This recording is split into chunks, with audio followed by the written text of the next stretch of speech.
All right, welcome to The Explainer. Today we're tackling a really tough one. We're breaking down the sprawling and frankly disturbing story behind a name that's become infamous. A name that means one thing, one of the biggest scandals of our lifetime. Jeffrey Epstein. So let's just get right into it. What are we even talking about here? At its core, this whole thing is about a tangled web of secrets, a system of abuse that somehow operated right out in the open for decades. And now there are these explosive documents that could blow the lid off the whole thing.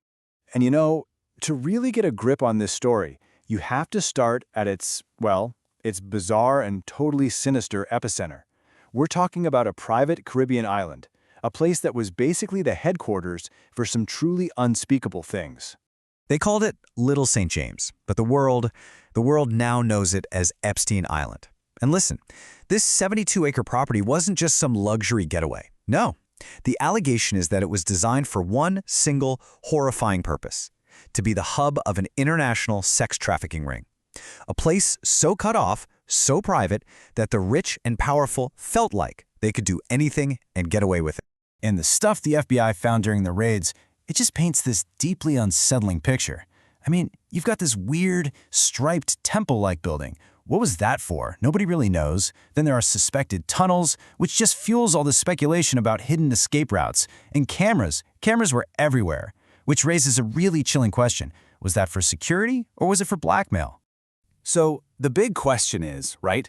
How on earth did one guy get so much money and so much power that he could run an operation like this, basically untouchable, for so long? Well, his rise was just incredibly fast. He went from being a high school math teacher to hanging out in the highest circles of global finance. And get this, he didn't invent some new product or technology. His currency was access. His skill was managing the fortunes of billionaires. And that's what gave him his own fortune and a seat right at their table. And the amount of wealth we're talking about here is just staggering. I mean, 75,000 acres, that was just his ranch out in New Mexico. He also owned the largest private mansion in all of Manhattan, a luxury pad in Paris. You get the picture. This wasn't just about being rich. It was a global empire built to scream power. But here's the thing. His most valuable asset, it wasn't the real estate. It wasn't the cash in the bank. Nope. It was his network. It was that little black book stuffed with the names of incredibly powerful friends. And he did this on purpose.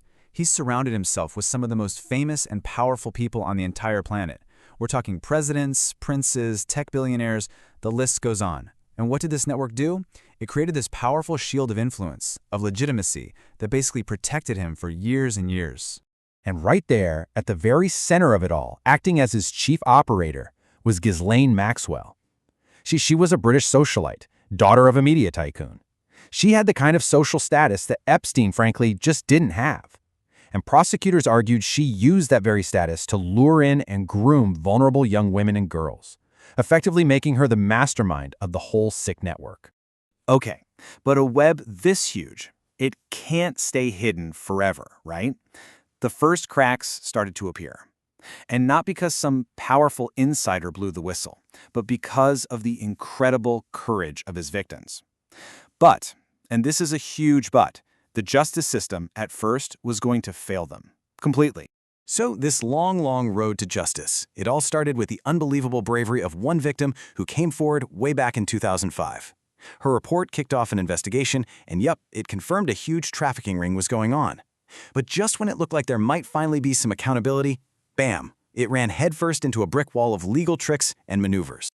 And when you look at these two cases side by side, it just shows you what a difference a decade can make. That first deal in 2008, people have called it a mockery of justice. It was all done in secret, it gave immunity to his co-conspirators, and he ended up serving just 13 months with work release every day. But by 2019, oh no, there was going to be no deal like that.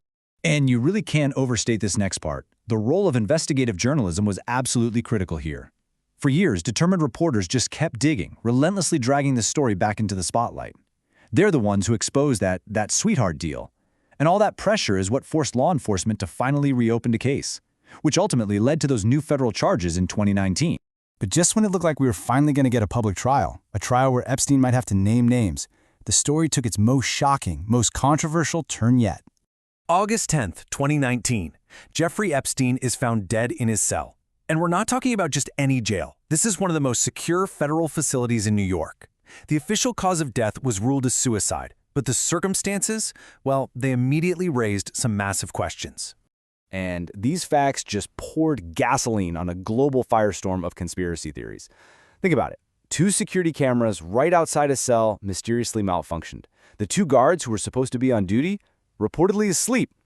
And he'd been taken off suicide watch just a short time before. For a lot of people, it was just all too convenient. The belief was, and still is, that Epstein was silenced to protect the secrets of his powerful friends.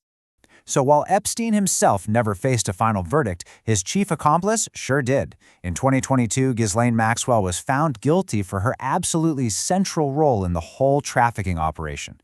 She was sentenced to 20 years in federal prison. You know, after his death, a compensation fund was set up using money from his massive estate. It ended up paying out to over 150 women that he and his network had harmed. It was a measure of financial justice, I guess, but of course no amount of money could ever undo that kind of damage. And that brings us pretty much up to today, because even with all the headlines, all the news coverage, the full story is still mostly hidden.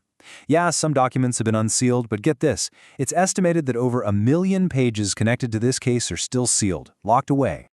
And those sealed documents, that's what everyone's talking about when they say the Epstein files.